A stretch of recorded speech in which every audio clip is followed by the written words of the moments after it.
Welcome to the show, everybody. This is your boy, Lo Jackson, coming to you live with the Only You podcast, where I do book reviews that I think are informative, helpful, and they might give somebody a little bit of hope and give them an idea of a book to read that might just benefit their soul, and I hope it benefits them as much as it has benefited mine. And today, I am doing a book called Can't Hurt Me by David Goggins. And this was a really good read, you guys. David Goggins was born on February 17th, 1975, to Trunnis and Jackie Goggins. In 1981, Goggins lived in Williamsville, New York with his parents and brother, Trunnis Jr. As a 6-year-old, Goggins was forced to work alongside his mother and brother at his father's skate rink. Goggins and other members of his family suffered constant and severe abuse from his father before escaping from him along with his mother, something which he talks about in the book Can't Hurt Me. In the gap between his discharge from the Air Force and enlisting in the Navy, Goggins worked as a pest control fumigator. And let me tell you, that test is not hard. I've taken it. The pest test. Goggins initially applied to join the United States Air Force parachute. And this is the Only You podcast. Thank you for tuning in. And we are doing a book that was written by David Goggins. It is one of the best reads I've read here recently. Out of the 10 books I've read this week, this is the one that really stuck out in my mind. Can't Hurt Me. And Goggins was accepted into training after failing his ASVAB twice. During the training, he had been diagnosed with sickle cell trait and was removed from training. He was given the option to restart the training upon his return, but chose not to. And if anybody knows about sickle cell, it's a horrible blood disease that affects predominantly African Americans, or I should just say Africans, period. And I read once that it was like sickle cell came on from Africans trying to fight off malaria, and that's one of the things that happened was they started to develop sickle cell. And I haven't done a lot of research on that, but I just wanted to include that because I thought it was important. He then completed United States Air Force Tactical Air Control Party training and worked as a TACP from 1994 until 1999 when he left the United States Air Force. After 3 attempts, Goggins succeeded in graduating from BUDS training, with which I've talked about that in another segment. That's a Navy SEALs training. BUDS Class 235 in 2001 following SEAL classification training and completion of 6-month probationary period. He received the NEC 5326 as a combatant swimmer SEAL, entitled to wear the Special Warfare insignia, also known as SEAL Trident. Goggins was assigned to the SEAL Team 5. In his 20-year military career, Goggins served in Iraq and Afghanistan. In 2004, Goggins graduated from the Army Ranger School and received the Top Enlistment Man Award. And if you guys want to check out David Goggins online, you can see all of his awards that he's won during his service for America. He is a phenomenal human being. I would say that he must have been one of the most athletic people in his class in high school. I actually got this information from Wikipedia that I just read to you about him. But in high school, I was actually grateful that I got to know a guy that became a Navy SEAL. And I remember watching him do the long jump. And any contestant that he went up against would just... I remember watching their faces when he would hit the jump mark. And I asked him after the game when I watched him jump a 25-foot long jump, and he looked so crazy in midair. It was wild. I went up to him, I said, man, Santos, how do you jump so far when you jump? I'm like, when I jump 13 feet. He's like, honestly, he's like, I think I'm as light as a feather. And then once I get to that line, I think, I'm as light as a feather. And I jump off, and I just float through the air with my eyes closed. I thought that was mind-blowing. And he was just a kid then, but that's how I looked at it. He went on to become a Navy SEAL, so, he had a special mindset that got him there, I think. Anyways, back to the book. Can't Hurt Me by David Goggins. This is a really good read. You can pick it up on Kindle. You can pick it up on Audible, Google Play. And, that's where I always get my books, is Google Play. It's about $10, $9.99. It's more at Audible, but, obviously somebody there is reading it to you.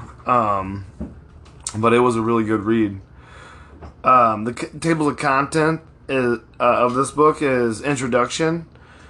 In Chapter 1, I should have been a statistic. Chapter 2, Truth Hurts. Chapter 3, The Impossible Task. Chapter 4, Taking Souls.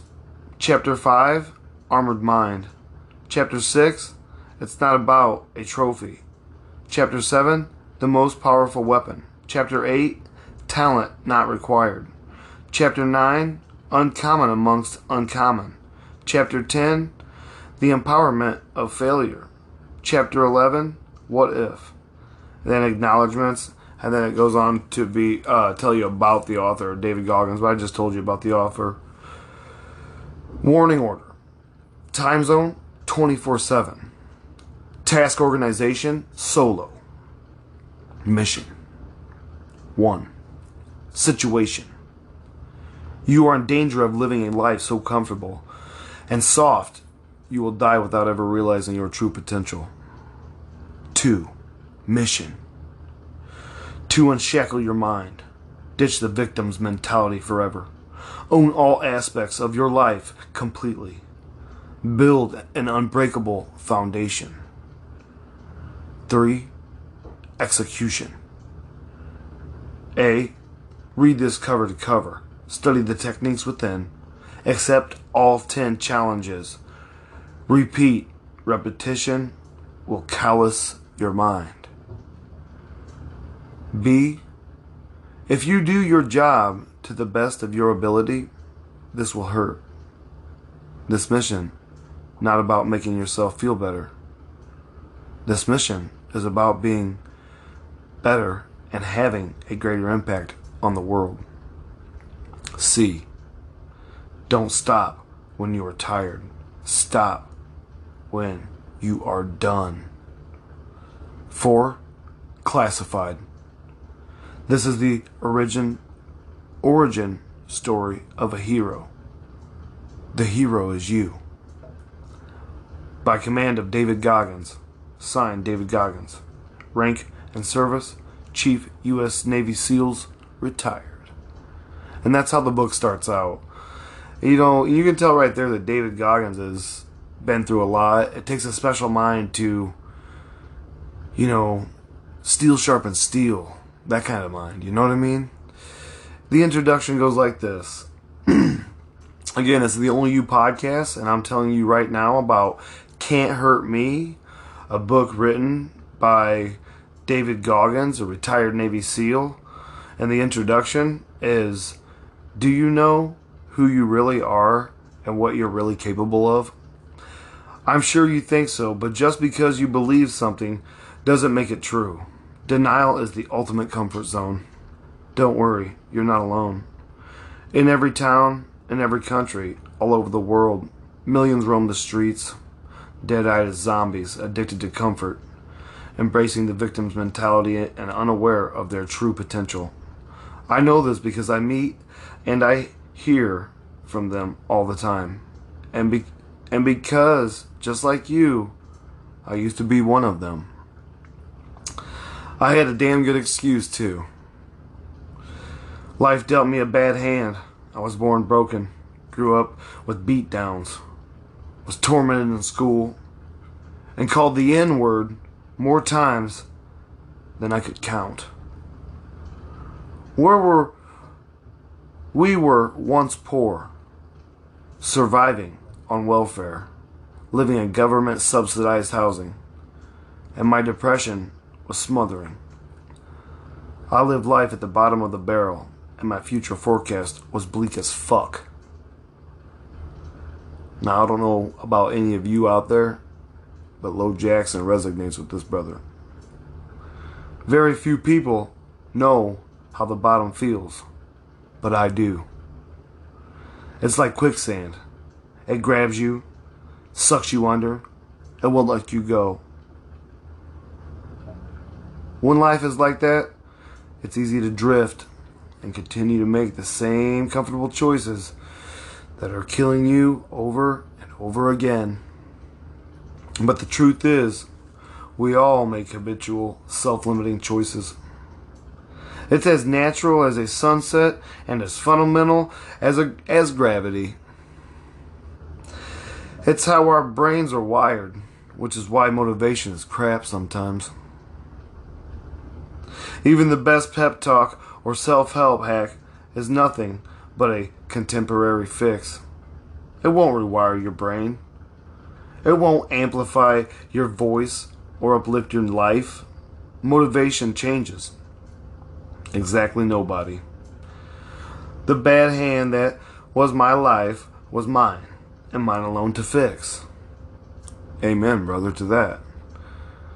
So, I sought out pain, fell in love with suffering, and eventually transformed myself from the weakest piece of shit on the planet into the hardest man God ever created. Or so I tell myself. Odds are, you have had a much better childhood than I had. And even now, might have a damn decent life, but no matter who you are, who your parents are or were, or where you live, what you do for a living, or how much money you have, you're probably living at about 40% of your true capability. Damn shame. We all have the potential to be so much more. Years ago, I was invited to be on a panel at the Massachusetts Institute of Technology. I never set foot in a university lecture hall as a student. I'd barely graduated high school, yet I was at one of the most prestigious institutions in the country to discuss mental toughness with a handful of others. At some point in the discussion, an esteemed MIT professor said that we each have genetic limitations, hard ceilings, that there are some things we just can't do no matter how mentally tough we are.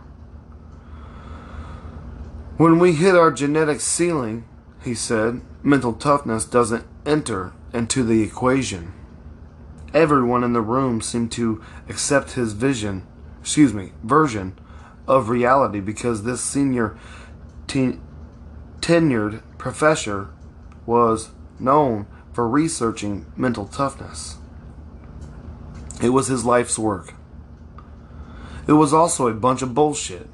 And to me, he was using science to let all us off the hook. I'd been quiet until then because I was surrounded by all these smart people feeling stupid, but someone in the audience noticed the look on my face and asked if I agreed. And if you ask me a direct question, I won't be shy.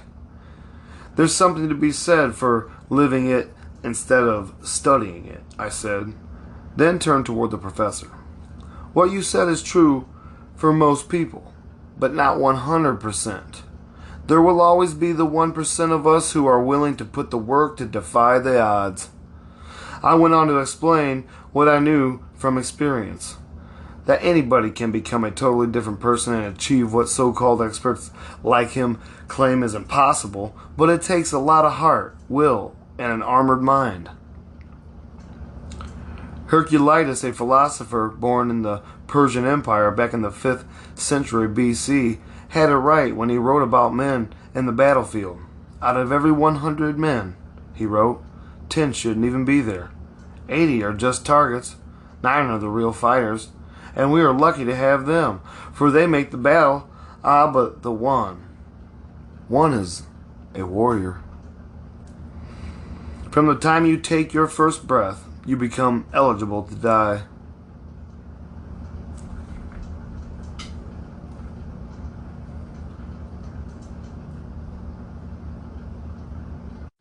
This is the Only You podcast, and we're coming to you live.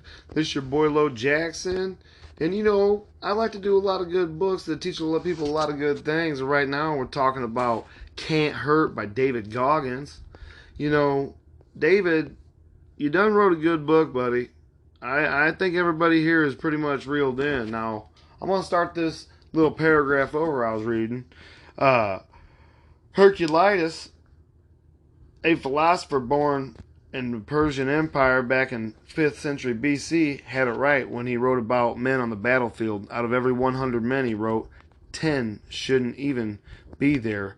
80 are just targets. 9 are the real fighters. And we are lucky to have them, for they make the battle. But the one is a warrior. I love that part. From the time you take your first breath, you become eligible to die. That's deep. From the time you take your first breath, you become eligible to die. You also become eligible to find your greatness and become the one warrior. But it is up to you to equip yourself for the battle ahead. Only you can master your mind, which is what it takes to live a bold life filled with accomplishments most people consider beyond their capacity. Yeah, if I could talk, right? Capability. I am not a genius like those professors at MIT, but I am that one warrior. And the story you are about to read, the story of my fucked up life, will illuminate a proven path to self-mastery and empower you to face reality. Hold yourself accountable, push past pain, learn to love what you fear, relish failure, live to your fullest potential, and find out who you really are. Human beings change through study, habit, and stories. Through my story, you will learn what the body and mind are capable of when they're driven to maximum capacity and how to get there.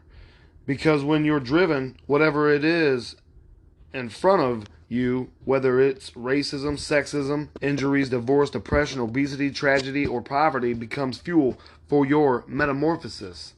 The steps laid out here amount to the evolutionary algorithm, one that obliterates barriers, glimmers with glory, and delivers lasting peace. I hope you're ready. It's time to go to war with yourself. Chapter 1. I should have been a statistic. We found hell in a beautiful neighborhood. In 1981, Williamsville offered the tastiest real estate in Buffalo, New York. Leafy and friendly, its safe streets were dotted with dainty homes filled with model citizens. Doctors, attorneys, steel plant executives, dentists, professional football players lived there with their kids, adoring wives and their 2.2 kids with their adoring wives and their 2.2 kids. Cars were new, roads swept, possibilities endless. We're talking about a living, breathing American dream. Hell was a corner lot on Paradise Road. They paved paradise and put up a parking lot. That's what it reminded me of, sorry. That's where we live, in a 2-story, 4-bedroom, white wooden home with 4 square pillars framing a front porch that led to the widest, greenest lawn in Williamsville. We had a vegetable garden out back and a 2-car garage stocked with a 1962 Rolls-Royce Silver Cloud, a 1980 Mercedes 450 SLC, and in the driveway, a sparkling new 1981 black Corvette. Everyone on Paradise Road lived near the top of the food chain, and based on appearances, most of the neighbors thought that we, the so-called happy, well-adjusted Goggins family, were the tip of the spear. But glossy surfaces reflect much more than they reveal.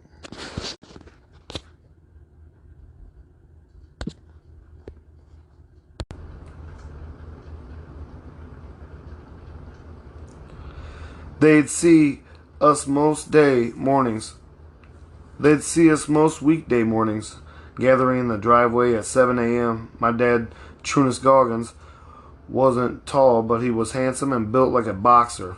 He wore tailored suits, his smile warm and open. He looked every bit the successful businessman on his way to work.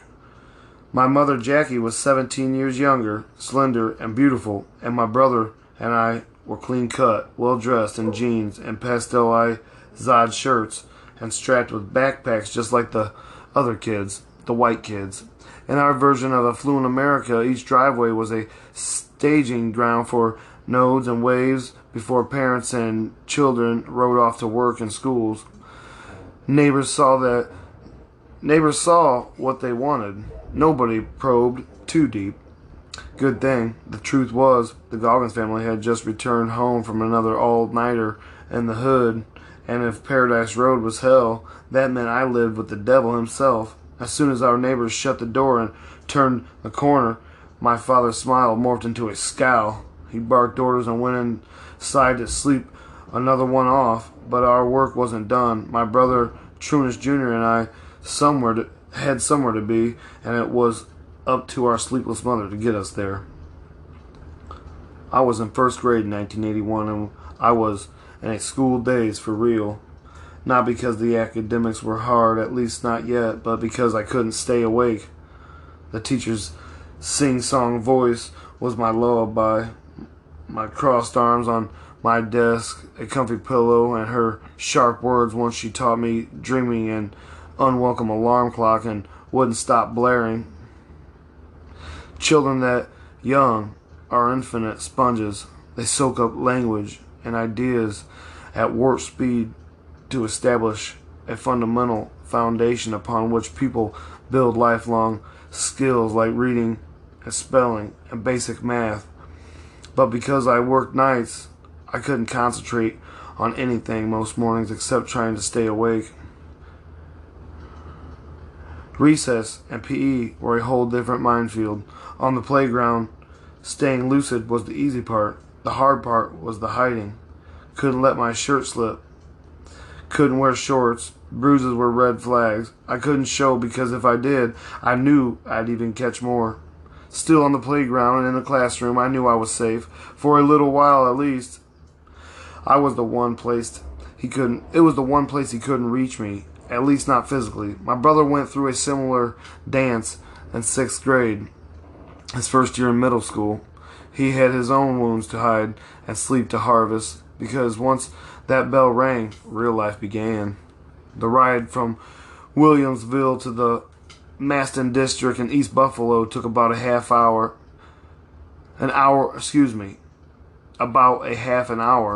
but it may as well have been a world away. Like much of East Buffalo, Maston was a mostly black working class neighborhood in the inner city that was rough around the edges, though in the early 1980s it was not yet completely ghetto as fuck. Back then the Bethlehem steel plant was still humming, and Buffalo was the last great American steel town.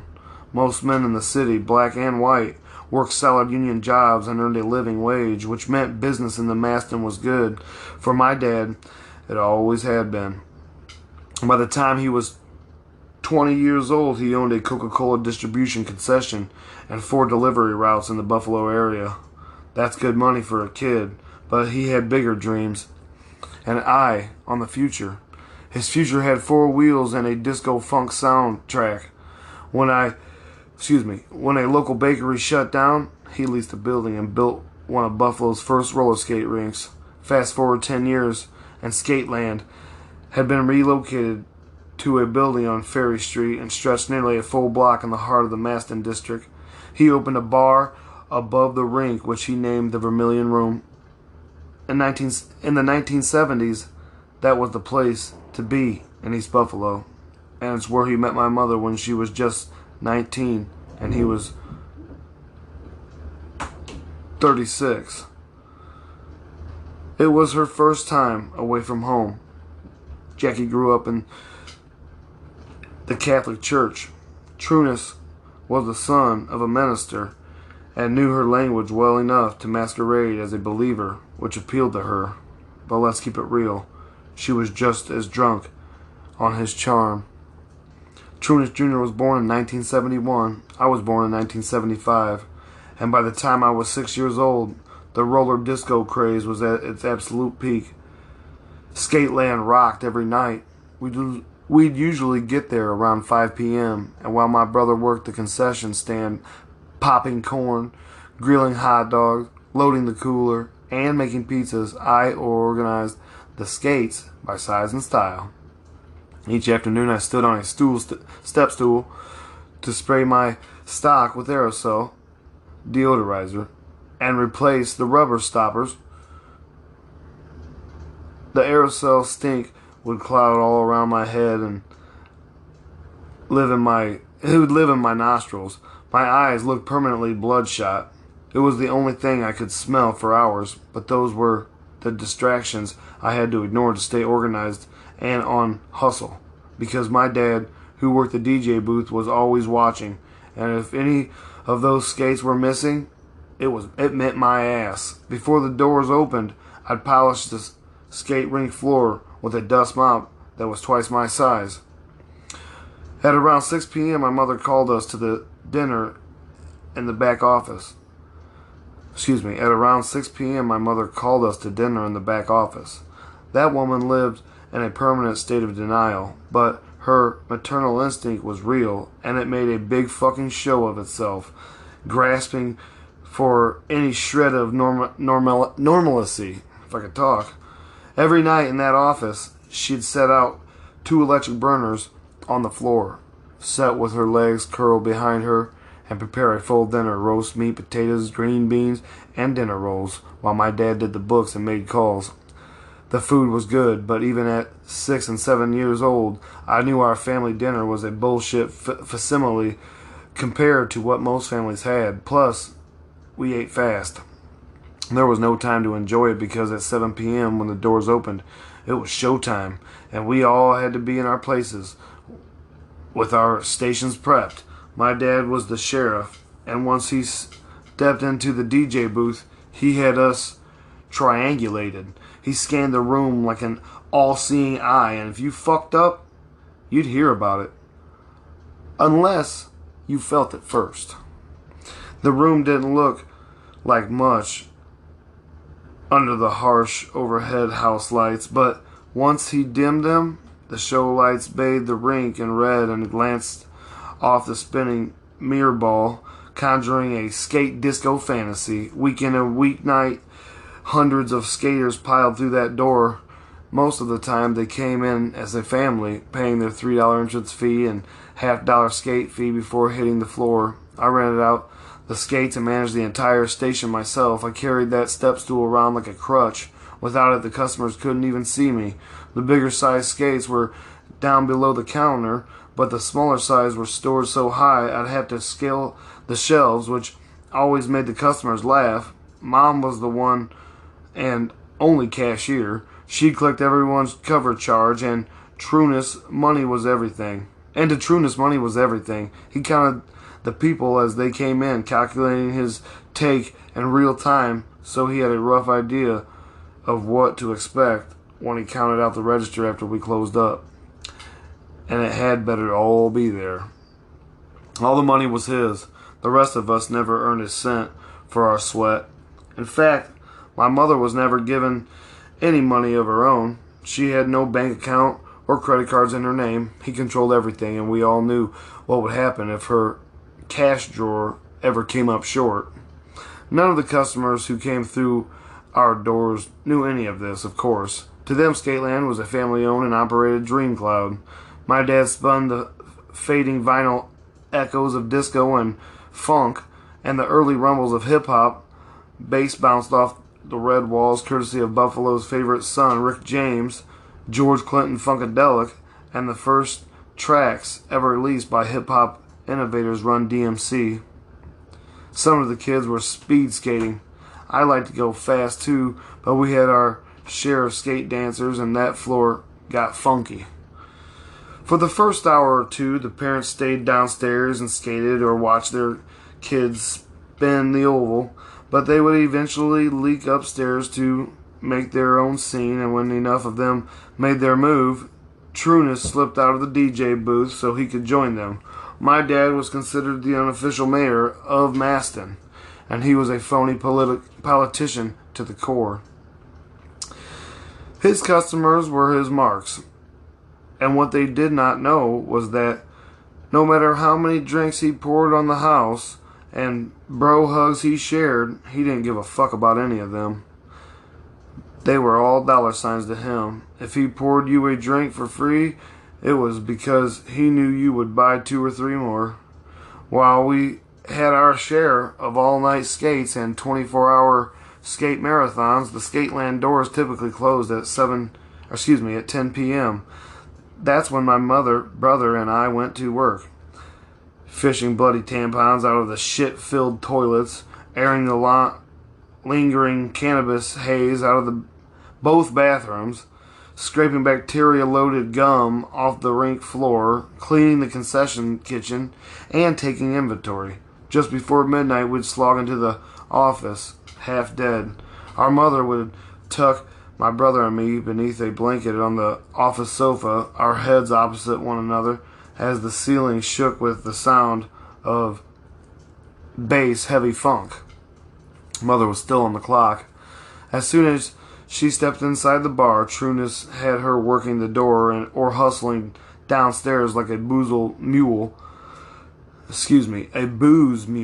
to fetch cases of liquor from the basement. There was always some menial task to perform, and she didn't stop moving, while my father kept watch from his corner of the bar where he could take in the roll scene. In those days, Rick James, a Buffalo native and one of my father's closest friends, stopped by whenever he was in town, parking his Excalibur on the sidewalk out front. His car was a billboard that let the hood know a super freak was in the house.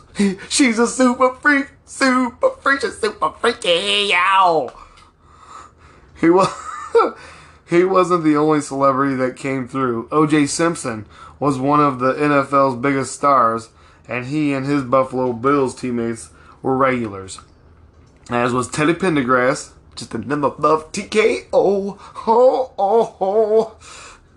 and Sister Sledge. If you don't know the names, look them up. Oh, I definitely know the names.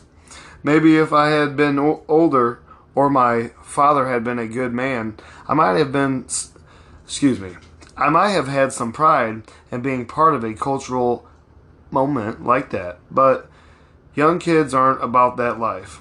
It's almost like no matter who our parents are or what they do, we're all born with a moral compass that's properly tuned. When you're 6, 7, or 8 years old, you know what feels right and what feels what the fuck. That's way the fuck off. And when you are born into a cyclone of terror and pain, you know it doesn't have to be that way. And that truth nags at you like a splinter in your jacked up mind. You can choose to ignore it, but the dull throbbing is always there as the days and nights bleed together into one blurred memory. Some moments do stick out though, and one I'm thinking of right now still haunts me. That was the night my mom stepped into the bar before she was expected and found my dad sweet-talking a woman about 10 years her junior. Trueness saw her watching and shrugged while my mother eyeballed him and slugged 2 shots of Johnny Walker Red to calm her nerves. He noticed her reaction and didn't like it one damn bit. She knew how things were. That Trueness ran prostitutes across the border to Fort Erie into Canada. A summer cottage belonging to the president of one of Buffalo's biggest banks doubled his pop-up brothel. He introduced Buffalo bankers to his girls whenever he needed a longer line of credit, and those loans always came through. My mom knew the young woman she was watching was one of the girls in his stable. She'd seen her before. Once she walked in on them fucking on the Skateland office sofa where she tucked her children in damn near every night. When she found them together, the woman smiled at her. Trueness shrugged. No, my mom wasn't clueless, but seeing it with her own eyes always burned. Around midnight, my mother drove with one of our security guards to make a bank deposit. He begged her to leave my father. He told her to leave that very night. Maybe he knew what was coming. She did too, but she couldn't run because she had no independent means whatsoever, and she wasn't going to leave us in his hands. Plus, she had no rights to community property because Trueness had always refused to marry her, which was a riddle she was only then starting to solve. My mother came from a solid middle-class family and had always been the virtuous type. He resented that, treated his hookers better than the mother of his sons, and as a result, he had her trapped. She was 100% dependent, and if she wanted to leave, she'd have to walk with nothing at all.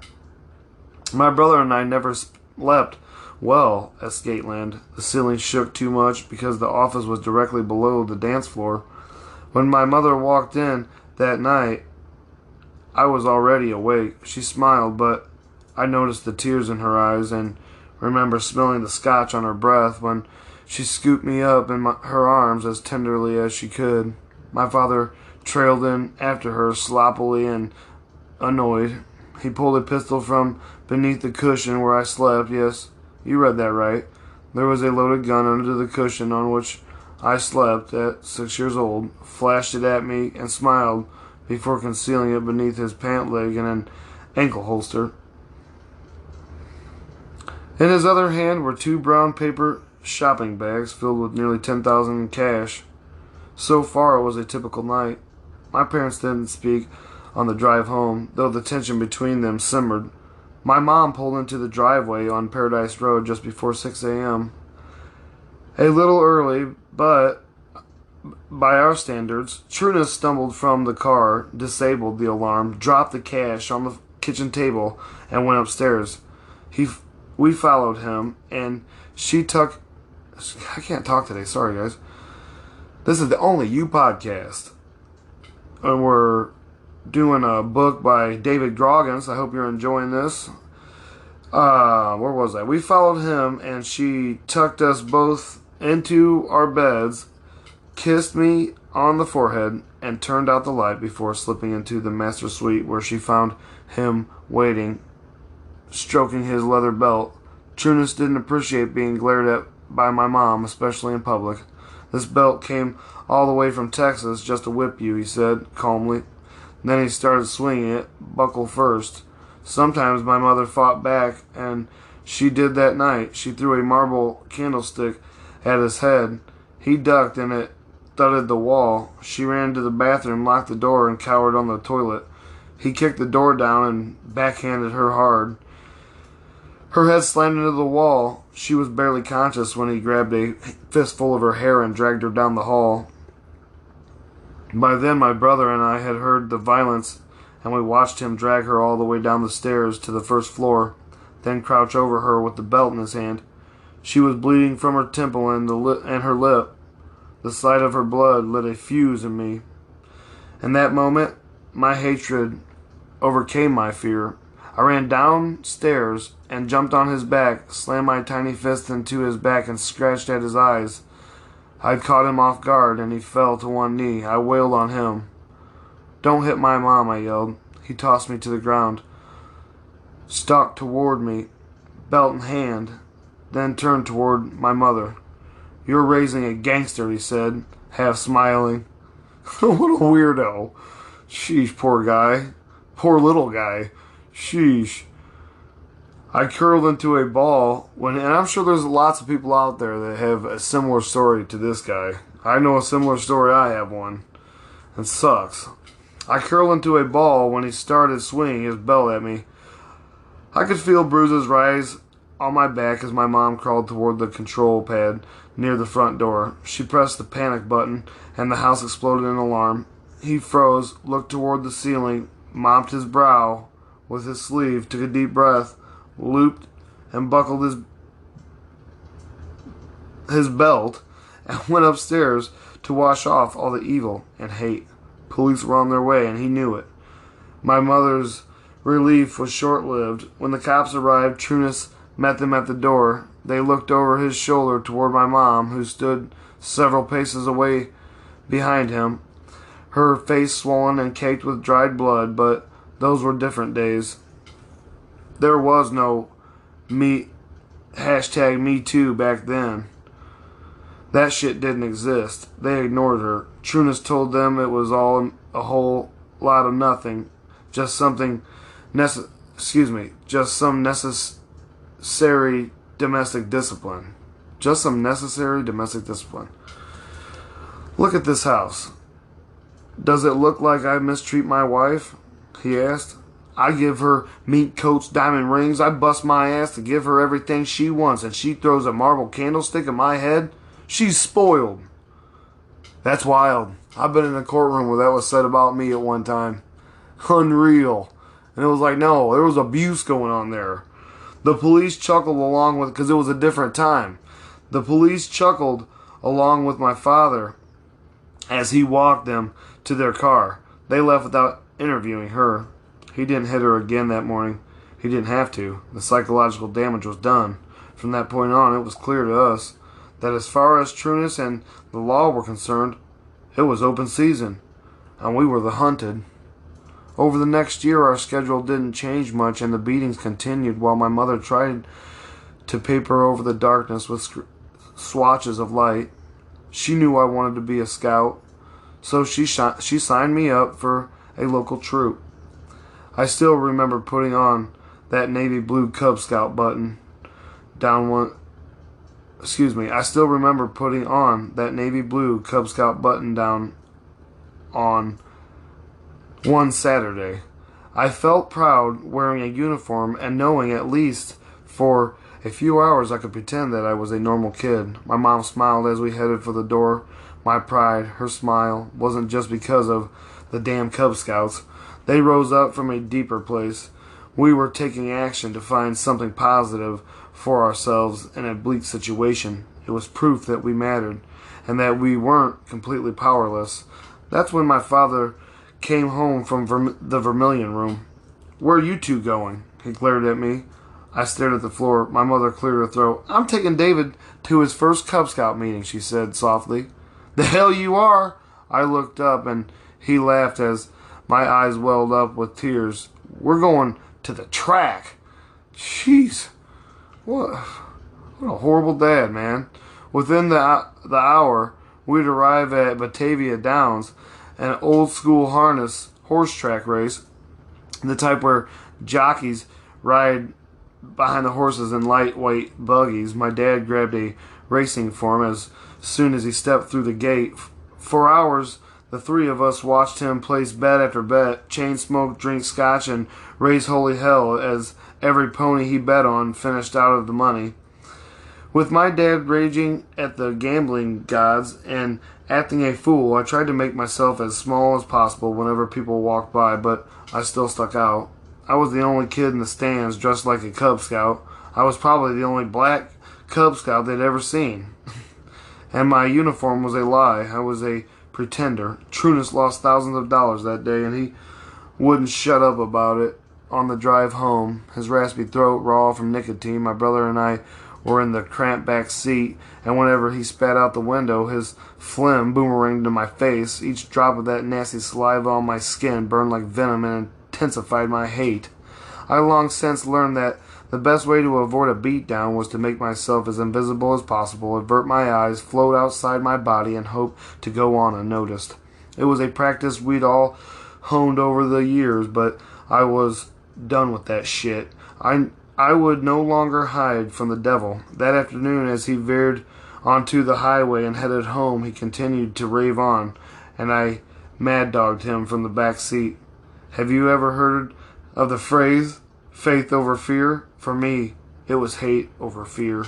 He caught my eyes in the rearview mirror. You got something to say? We shouldn't have gone to the track anyway, I said. My brother turned and stared at me like I'd lost my damn mind. My mother squirmed in her seat. Say that one more time. His words came slow, dripping with dread. I didn't say a word, so he started reaching behind the seat trying to smack me. But I was so small, it was easy to hide. The car veered left and right as he was half turned in my direction, punching air. He barely touched me, which only stoked his fire.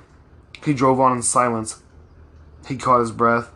When we get home, you're going to take off your clothes, he said. That's what he'd say when he was ready to bestow a serious beatdown. And there was no avoiding it. I did what I was told. I went into my bedroom and I took off my clothes, walked down the hall to his room, closed the door behind me, turned off the lights, then laid across the corner of the bed with my legs dangling, my torso stretched out in front of me, and my ass exposed. That was the protocol, and he designed it for maximum psychological and physical pain. The beatings were often brutal, but the anticipation was the worst part. I couldn't see the door behind me, and he'd take his time letting my dread build. When I heard him open the door, my panic spiked. Even then, the room was so dark. That was his amygdala going off from the book I had done recently. His amygdala sparked his fight or flight response when the door opened. When I heard him open the door, my panic spiked. Even then, the room was so dark, I couldn't see much with my peripheral vision and couldn't prepare for the first smack until his belt hit my skin. It was never just 2 or 3 lickings either. There was no particular count, so we never knew when or if he was going to stop. This beating lasted minutes upon minutes. He started on my butt, but the sting was so bad I blocked it with my hands, so he moved down and started whipping my thighs. When I dropped my hands to my thighs, he swung at my lower back. He belted me dozens of times and I was breathless, coughing and slick with sweat by the time it was over. I was breathing heavy too, but I wasn't crying. His evil was too real, and my hate gave me courage. I refused to give that motherfucker the satisfaction. I just stood up, looked at the devil in the eyes, limped to my room, and stood in front of the mirror. I was covered in welts from my neck to the crease at my knees. I didn't go to school for several days. When you're getting beat consistently, hope evaporates. You stifle your emotions, but your trauma off-gasses in unconscious ways. After countless beatings she endured and witnessed, this particular beatdown left my mother in a constant fog, a shell of a woman I remembered from a few years before. She was distracted and vacant most of the time, except when he called her name. Then she'd hop to, like she was his slave. I didn't know until years later that she was considering suicide. What a motherfucker. That was my own words. Sheesh.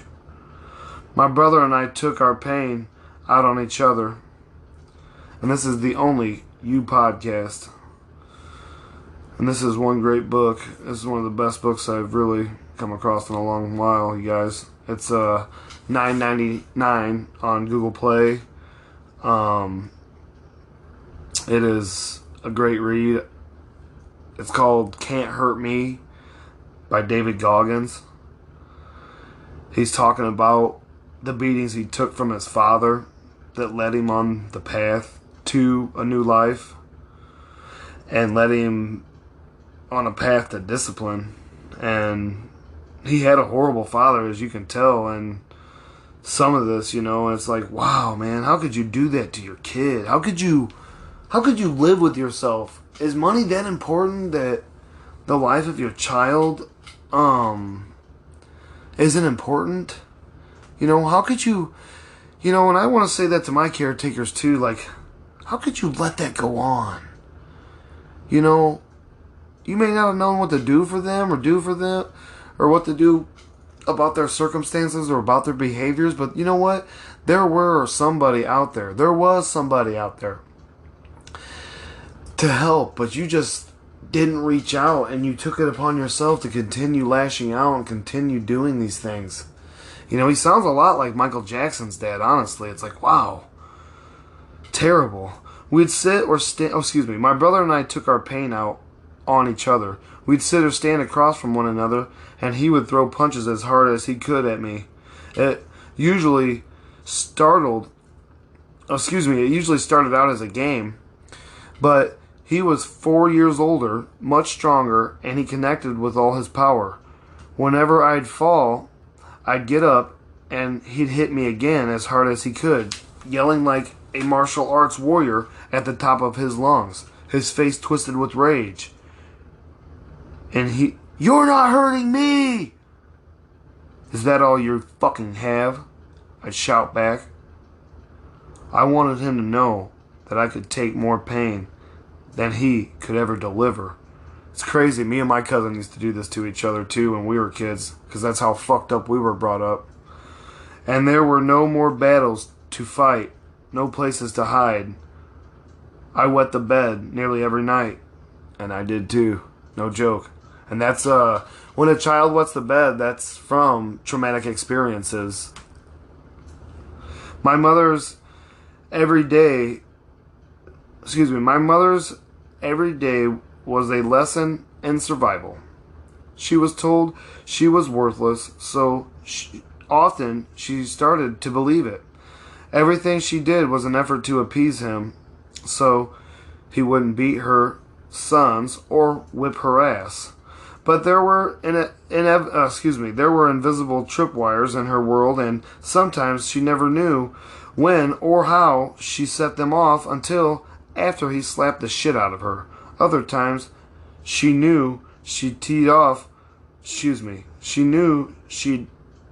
herself up for a vicious beatdown. One day I came home early from school with a nasty earache and laid down on my mother's side of her bed. My left ear throbbing in excruciating pain. With each throb, my hate spiked.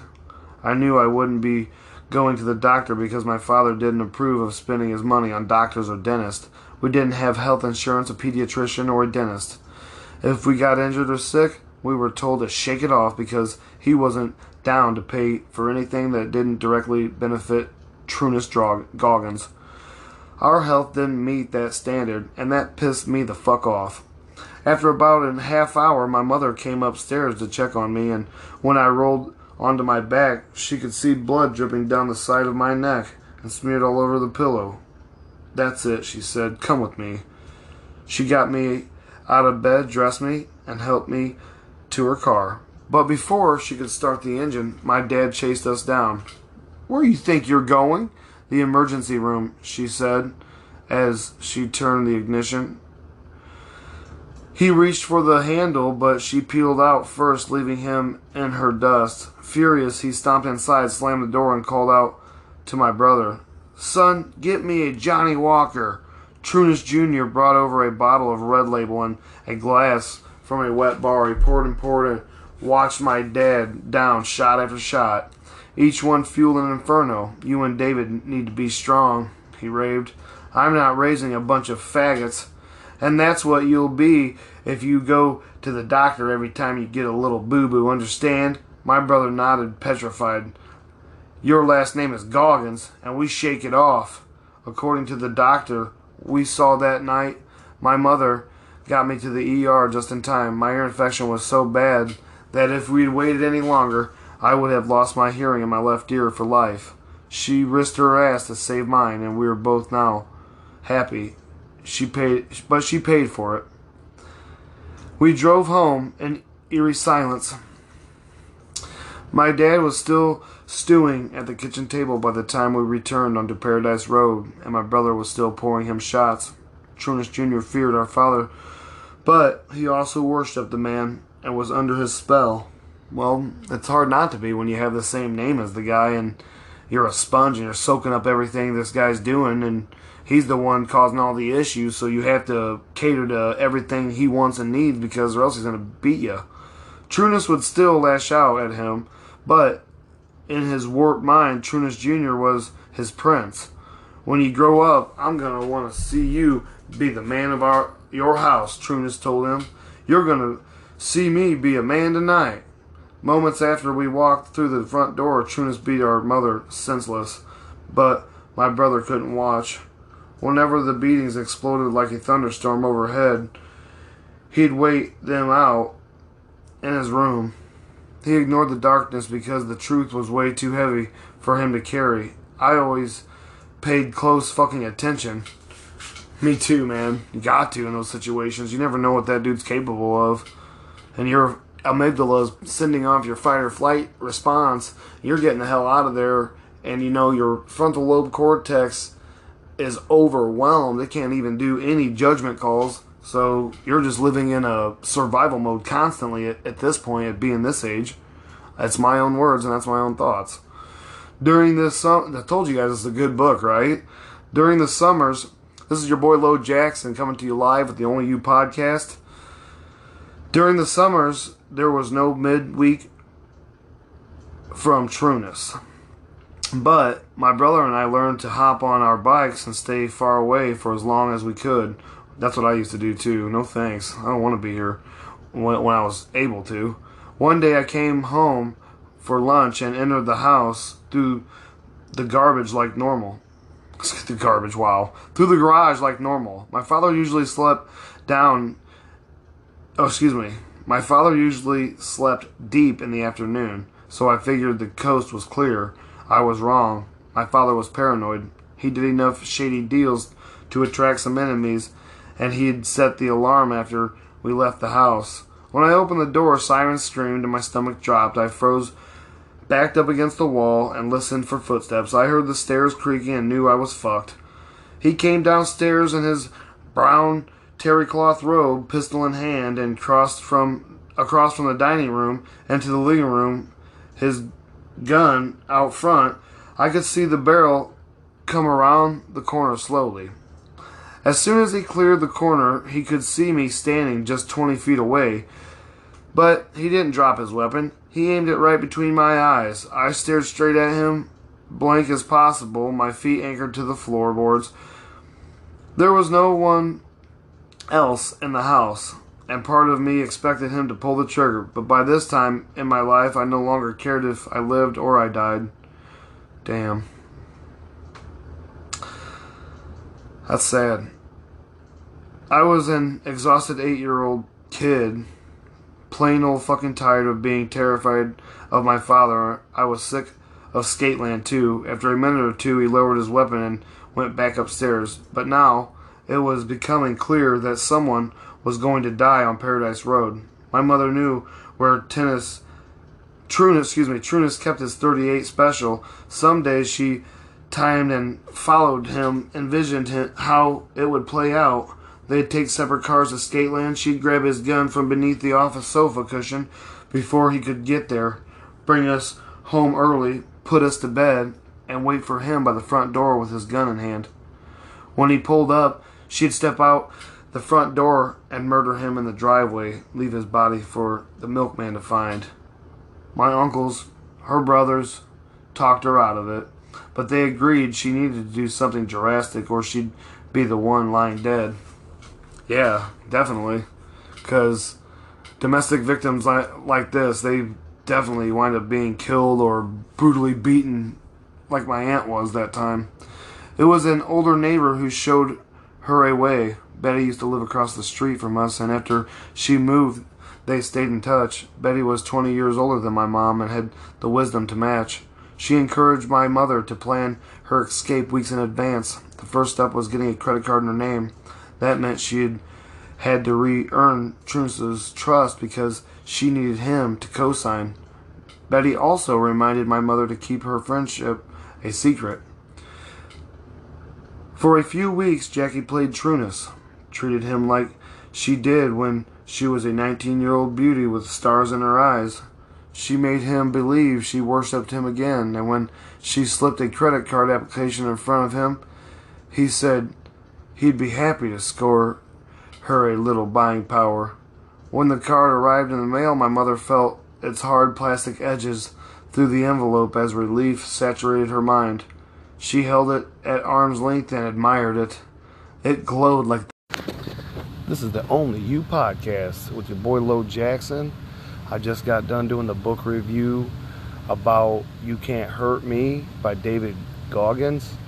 David Goggins is a Navy SEAL and an all-around awesome person. I have a story that is similar to David's, in which, in fact, I did grow up very similar to David, and this book totally touched home to a young man his same age and going through similar things, because I was raised up around people that were about the same age as his parents and seen similar things go on to women and men in my life. And maybe you could relate to David Goggins. Get out there and get this book today. You can get it at Audible, Google Books. You can get it at Barnes & Noble. It's around $10. I would get out there and get it. I would find this book to be one of my favorite reads of the week, but it's just the beginning of the week. Thank you for following me. Again, it's the Only You podcast. It's your boy Lo Jackson coming to you live, and thank you for listening. And please follow me, please share me, and continue being the best you can be every day, because every day is a new day, and no one is promised tomorrow, because tomorrow is only on the calendar of fools.